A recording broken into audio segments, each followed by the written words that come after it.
All right, and since it's 2:04, I think we'll go ahead and get started.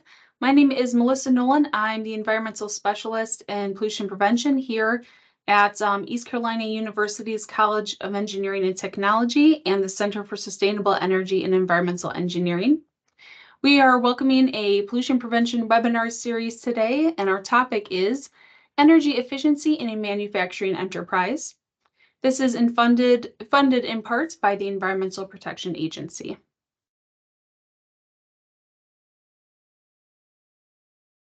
Here at ECU CSE3, we are future focused and innovative driven. CSE3 offers an EPA pollution prevention program, also known as P2, and source reduction assistance. And these services include on-site energy and lean assessments, regional and on-site P2 energy training, regional workshops, technical and engineering support, cash flow and market analysis, and return on investment. Some webinar housekeeping. So this series will be recorded. Speaker presentations will be available via email. I'll send them out after the event. Feel free at the very end, we'll host a Q&A, so feel free to hold your questions until then, or if you want to put them in the chat and we'll address them at the end as well, that is fine. And feel free to give us any feedback on our webinar today.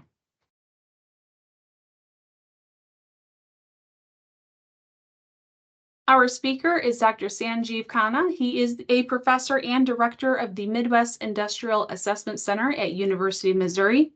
He is a nationally recognized he's a nationally recognized energy expert on pollution prevention, cost, and consumption.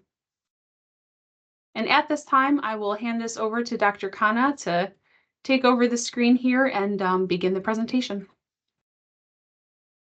Yeah, thank you, Melissa. I will need to separately put in my file here. We thought technology works very well, but apparently not. So give me 1 second and Great. Still having that issue. Okay, can you see that? Yes.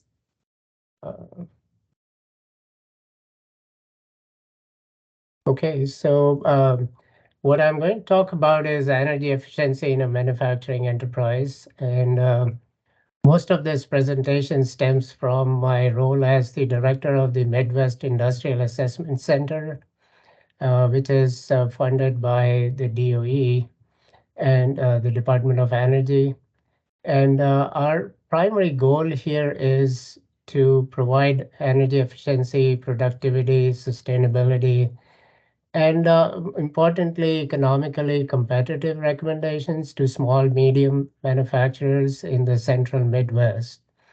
So when I say central Midwest, that's primarily Missouri and Kansas and the eastern half of Iowa. So the impact we are trying to look for is to save at least 5% or higher in energy consumption to our clients that we work with. So this graphic here captures most of what we do. Of course, as I said, reduce energy use is our primary goal in the small, medium manufacturing sector. And we do this through student training.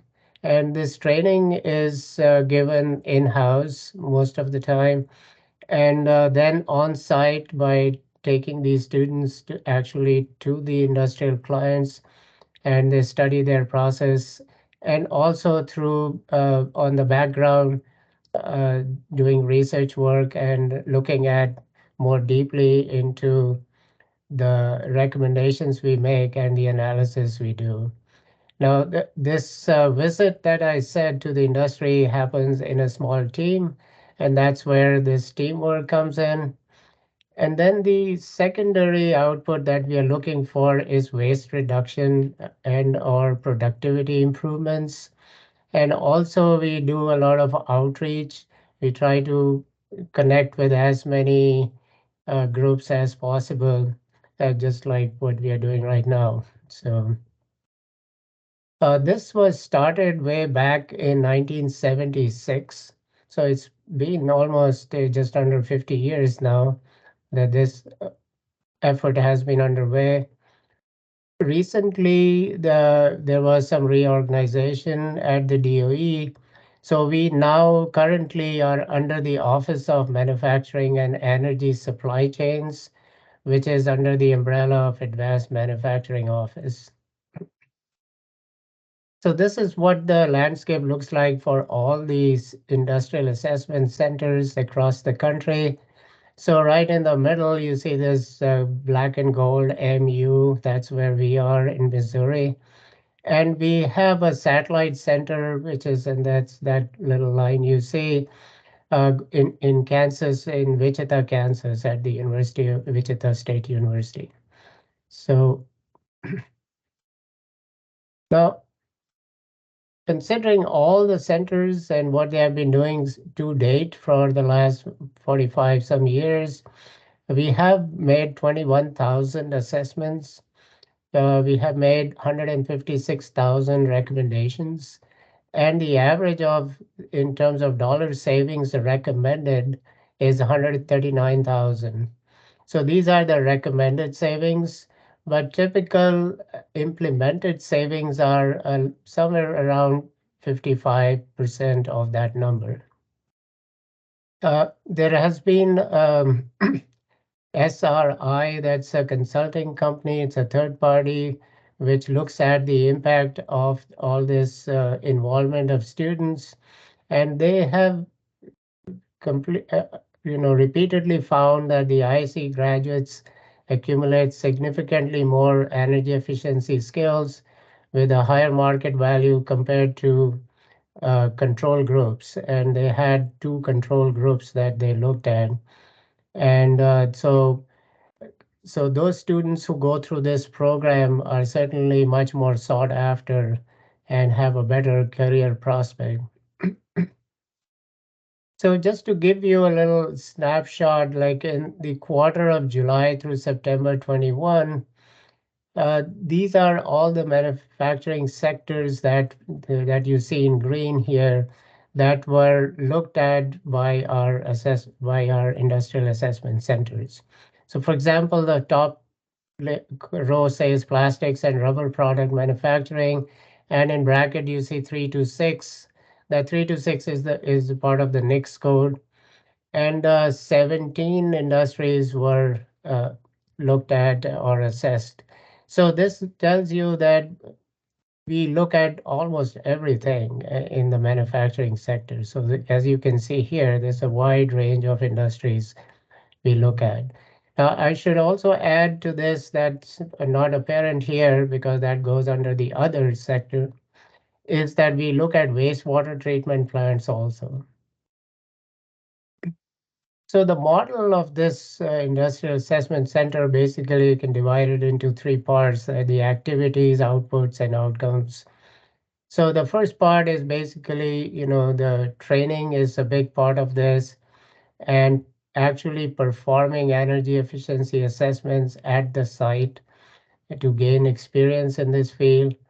And then the output is that we have students coming out with a unique skill set in this area. And they make these energy saving recommendations, which are then implemented by the clients. And so there is a definite economic benefit and also other associated benefits in terms of reduced energy use and reduced greenhouse gas emissions and increased productivity and reduced waste. So these are all the basic parameters that we are working with. So to qualify for this assessment from any one of the 37 centers I showed you in that map, there must be a US manufacturer with this SIC code, which the manufacturing SIC code runs from 2000 to 3999. Since we say it's a small medium industry, that means it should be less than 500 employees, and the gross annual sales should be below 250 million a year. their energy bills should be greater than $100,000 a year, but less than 3.5 million. And this energy assessment is free to the client, so that's as close as we get to a free lunch, I would say. And this is just the assessment process that we try to follow. So, and if you do end up trying to get this, I would just say that, we maintain a lot of confidentiality. We are very particular and definite about this, that we don't have any, compromise on this count. And then after about 9 months, after the to 12 months after the visit, we again get in touch with to know what's the implementation status of our recommendations, what was recommended and what was not, and why. So then we submit a report back to DOE. So basically, a typical day at the site for the energy assessment would be basically a plant tour. We spend quite a bit of time. It could be anywhere from 2 to maybe even 3 hours, depending on the size and complexity of the plant. And so we try to understand their process. Then we try to identify where we can find potential recommendations. And then we do data collection, which could involve installing instrumentation to collect data. And then we have a debrief meeting before we return. And then we submit a full report back to the client in about 2 months' time.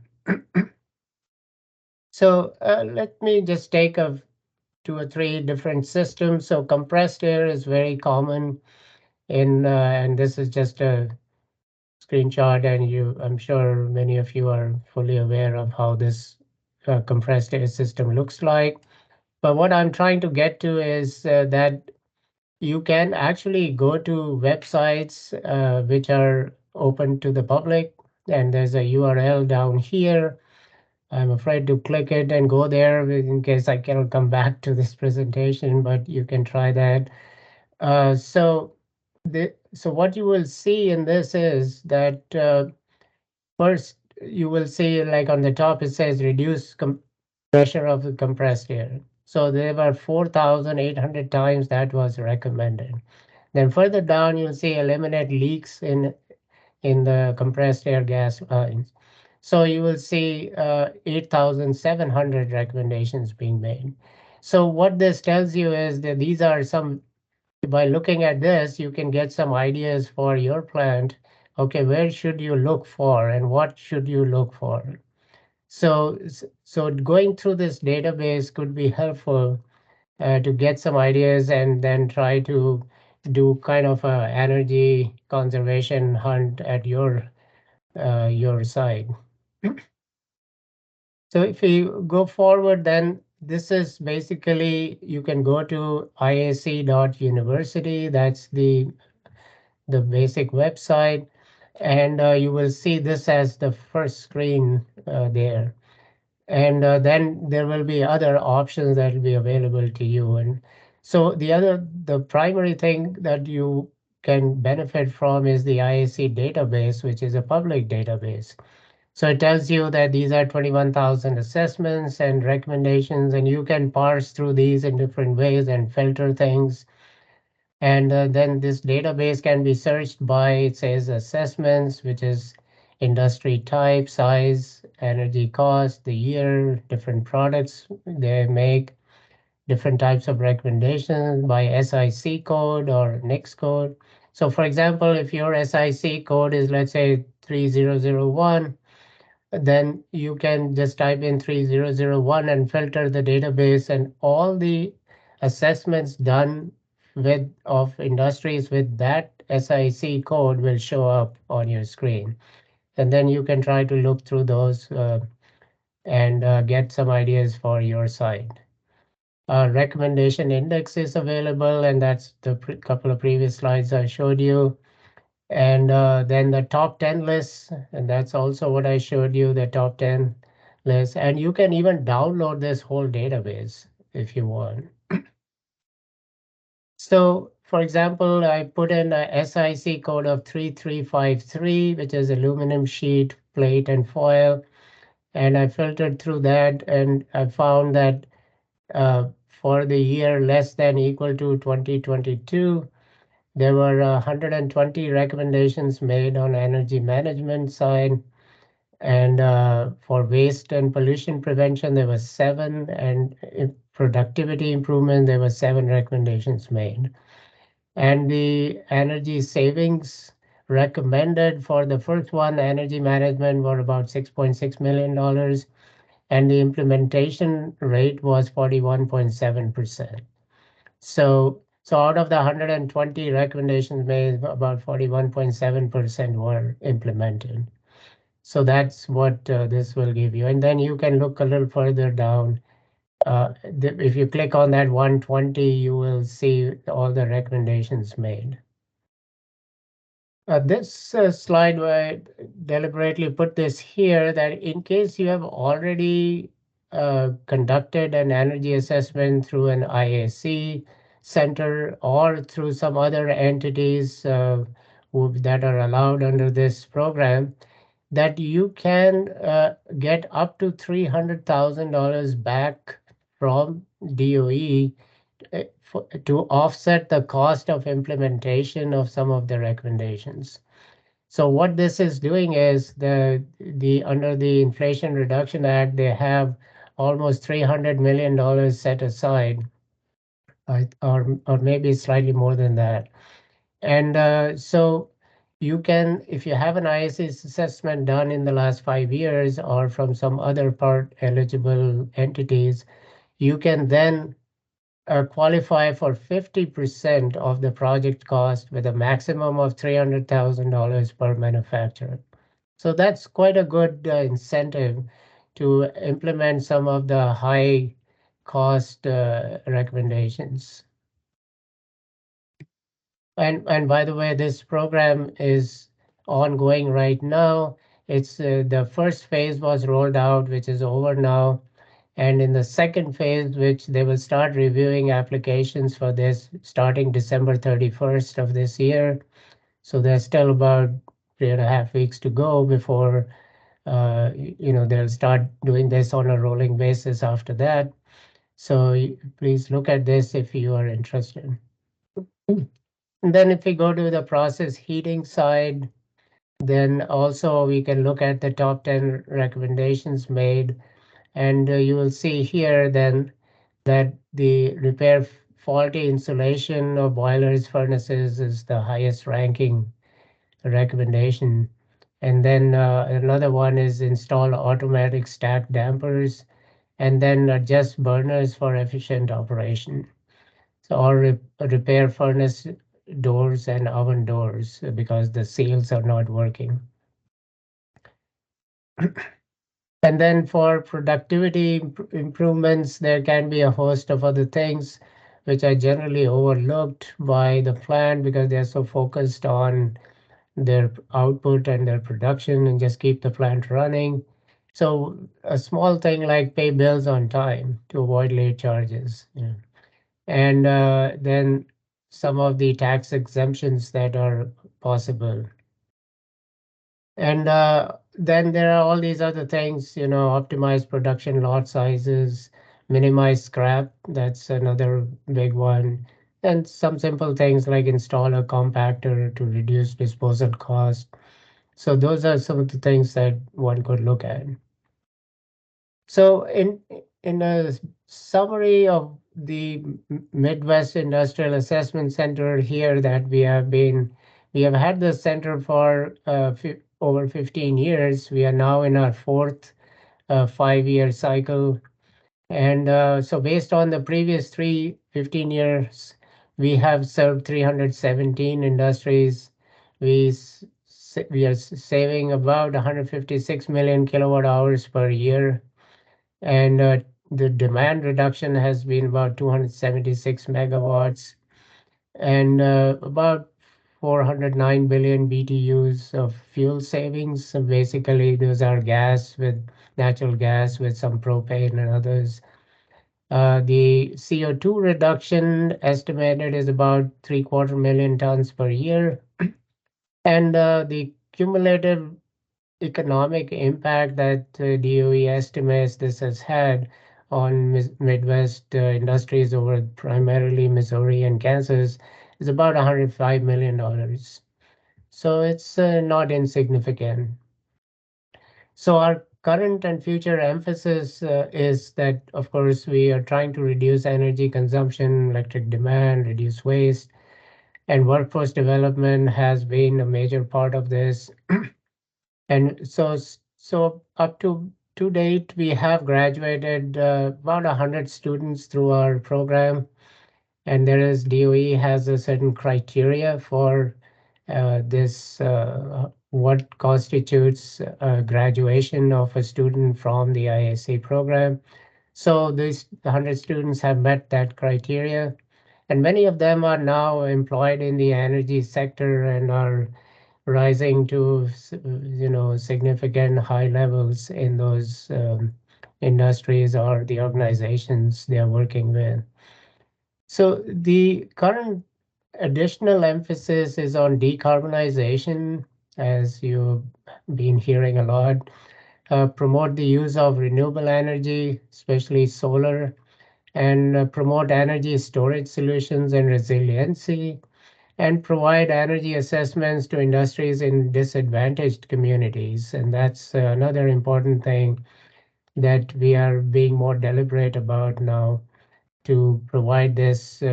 Like we have been to a couple of places recently that have a population of about 1,500. And so that industry there is the primary employer. So any savings they can accrue from our assessment is very has a much bigger impact than in a more urban location. So we so to if I know we have people on this call who may not be from the Midwest, but in any case, wherever you are, you should look at the website and contact the director of the center, and they typically would have a website where you can go and find more information. So what you see here is for our Midwest Center. So just to give you another last benchmark is that so recently we had done an assessment at an aluminum sheet and foil plant. That plant has 181,000 square feet. There had energy cost of 1.4 million a year. And we identified 12 energy saving recommendations, which those savings constitute about 593,000 kilowatt hour electric usage reduction and demand reduction about 1,500 kilowatt months, natural gas reduction by about 38,000 MMBTU, and the total cost savings we estimate, at least our recommendations, are 475,000 a year, and the CO2 reduction would be about 5.6 million pounds.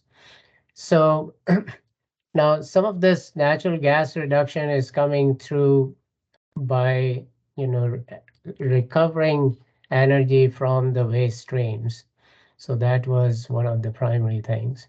Oh, so I do have a list here. So you can see that one was compressed air related, and then using VFDs on electric motors, the better you know analysis of the air fuel ratio used in some of their melting furnaces, which are fairly large furnaces, and then again compressed air leaks, and then if going further down, you will see that there is a use heat and flue gas to preheat the products.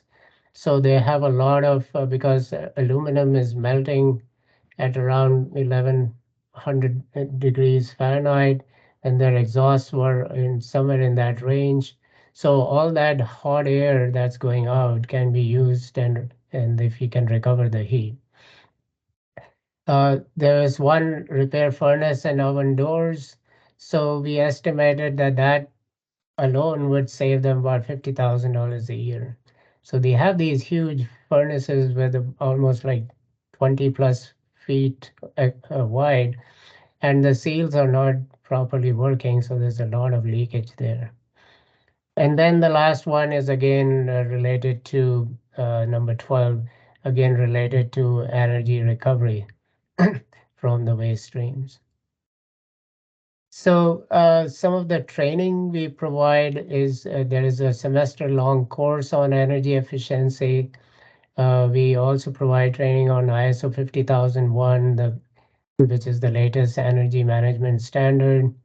We conduct a one-day workshop on cybersecurity, a workshop on water and wastewater treatment plants, and also we do a workshop on power plant systems and building energy control, because of course the industrial manufacturing systems are housed in a building, and especially if it is air conditioned or in other ways controlled environment. And the office complex is often overlooked, which can also be an energy saving site. We do intend at some point to add a smart manufacturing workshop to this. So these are just some pictures I'll just quickly run through. We were going into a food manufacturing plant, so we're all dressed up here. We look at large ovens and all. And example, this was cookie manufacturing plant where they had these long line furnaces, and there were cracks in the door, the hinge here. And it turned out that each of these cracks, which was fairly long, several inches long, was actually costing them over $2,000 a year. And there were a few of these. So we look at electric motor performance a lot. And so this is some lighting and other ventilation systems. So you can again go back to the IAC.university. You can look at some case studies there. There are some publications that are available. There's some technical documents prepared by DOE, which are primarily like 2 to 3 page small documents, which give some ideas and how to analyze a particular recommendation. So coming back to the resilience part of it, which we are now focusing more and more, is decarbonization, which is a very wide-ranging term. It can mean, there can be many different ways to decarbonize, so that has to be a separate discussion, I guess. But a lot of times, what most people understand that to be renewable energy, using renewable energy sources, which is one way to decarbonize. And energy storage has to be a part of that.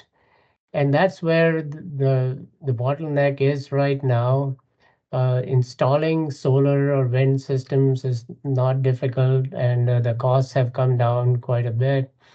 But energy storage is still is an issue that it's quite expensive, and there has to be, you know, if you want to have that energy available on demand as the way it is right now from energy storage system, you need to have a fairly high amount of energy storage, which then pushes the cost up.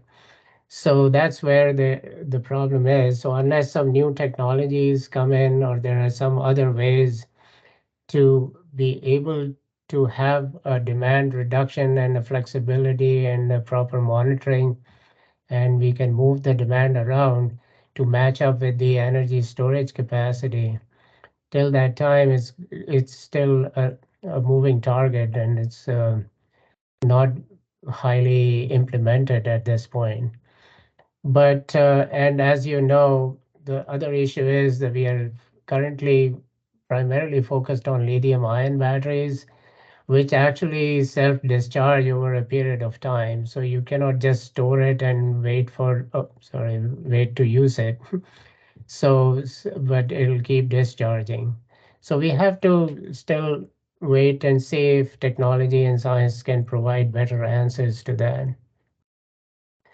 Uh, Also, I would say one other thing there's a lot of focus on electric storage, power storage, but thermal energy storage is another big ticket item that needs to be focused on, and that can also be helpful in the decarbonization efforts.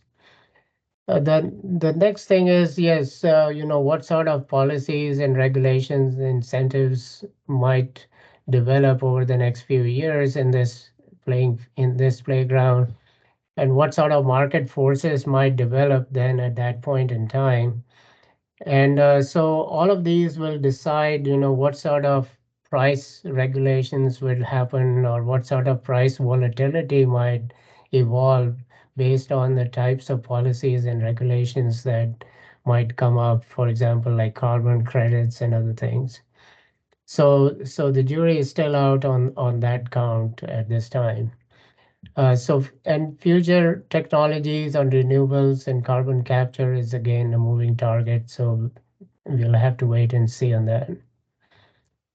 So when we talk about resilience, also we need to worry about consumer demand and its relationship to the energy and climate conundrum. And the other question is, can we continue to grow and meet the energy demands in a sustainable and environment-friendly manner? So we are. What I'm trying to say here is that we are trying to grow. Every industry, every country, every enterprise prides itself on, no, we had a growth of 3% year over year or 5% for the last 20 years. But that's all good, and the population is growing, so we need to meet that demand. But are we able to keep growing in that way, and is that sustainable? So that's the question. So I'll have a couple more slides here, and I'll kind of leave you with that thought. And so if you look at the last 50 years, the world population has doubled, the food production has tripled, energy use has quadrupled, and the economic activity has gone up 5 times, quintuple. So now to look at that balance between consumption and what's sustainable, there is a benchmark that we can look at, and that comes from the United Nations.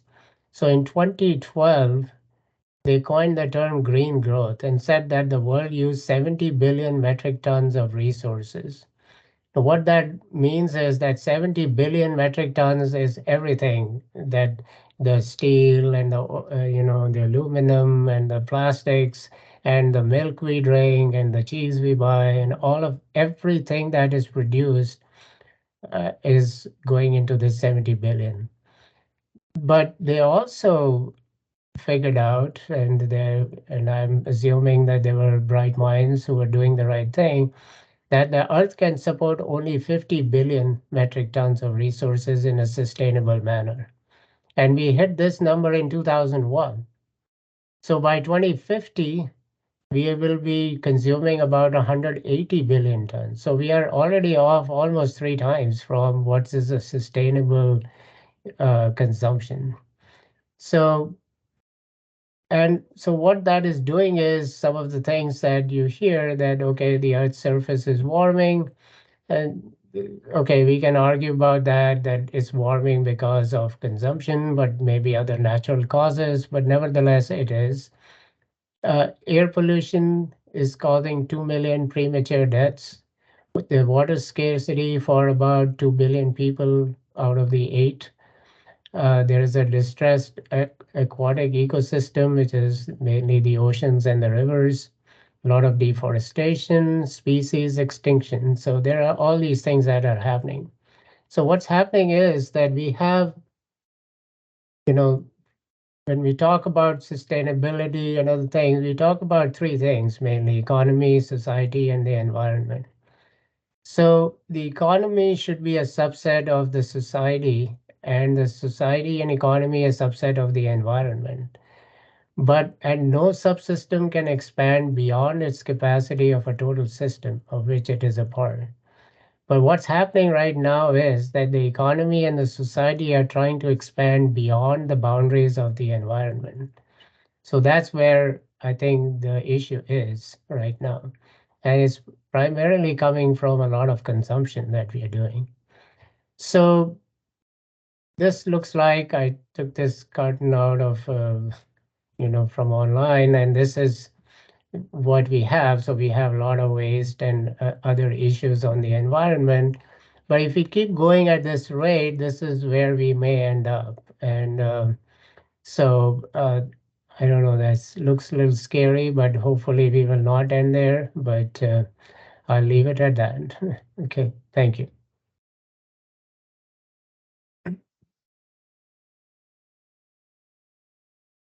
All right, thank you so much, Dr. Khanna. I know as I feel guilty drinking from my my plastic bottle from lunch, unfortunately. Usually I use my Yeah, metal one, but all right, we're gonna wrap up here and I'm gonna take control of the screen. sure.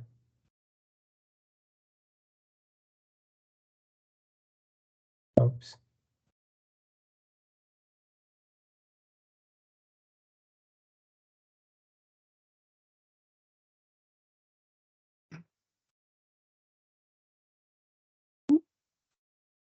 And I'm gonna skip all the way to the very end here.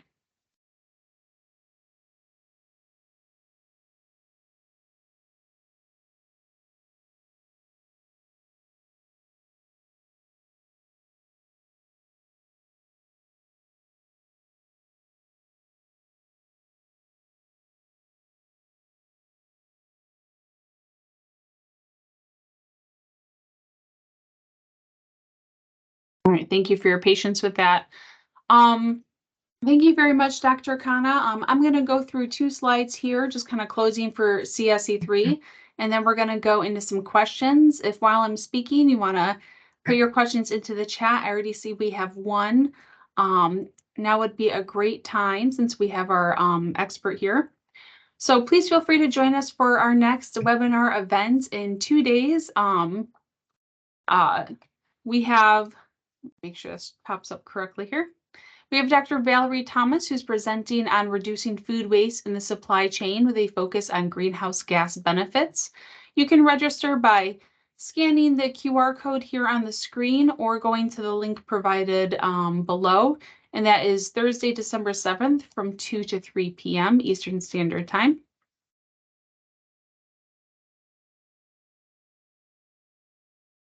Also, feel free to follow us on social media. We are always active on LinkedIn, Instagram at ecu.cse3, and on Facebook for the ECU Center for Sustainable Energy and Environmental Engineering. If you'd like to contact us in any way or see about our other assistance programs or opportunities here at CSE3, feel free to scan the Linktree code as well. So big thank you, Dr. Khanna, for presenting today. A lot of interesting material, and I know our attendees here are quite interested. So I Thank see you. we have one question by Mike. Um, have the criteria for qualified manufacturers changed recently to allow sites that meet the criteria, but the parent company, which owns several facilities, exceed the cap to receive the DOE grant funding? Okay, so in the first round of this, so you see right now this DOE implementation grant funding is in the second round. In the first round, they said that there was $100 million cap, and it was for the total corporate. So that was so not many people qualified for it. So in the second round, what they have done is now it's just the local company, that's the local industry, even though it's a part of a bigger corporate and they may have, like $1 billion in total activity, but the local plant needs to meet that $250 million or the $100 million cap. So it's not the total corporate anymore. So it's just the local company. So they That's have they have relaxed that from the corporate level down to the local plant. So so the yes, local. So the round two is current, yes, and that Round two application evaluations will start on December 31st. Awesome, thank you. That sounds more inclusive. Yes.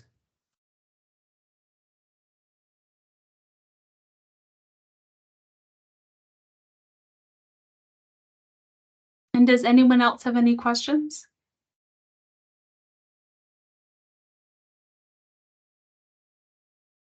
Okay.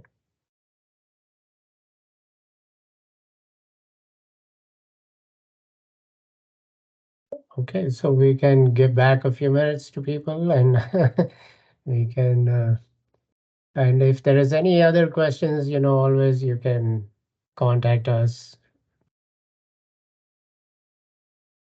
Awesome. Well, I'll send out Dr. Khanna's information for contact if anyone would like to reach out, and I'll also include a copy of today's PowerPoint. At this time, I'm going to stop our recording, and thank you for joining us. Please join us Thursday for our other webinar, and we hope you all have a relaxing and safe holiday season. Thank you. All right. Thank you so much.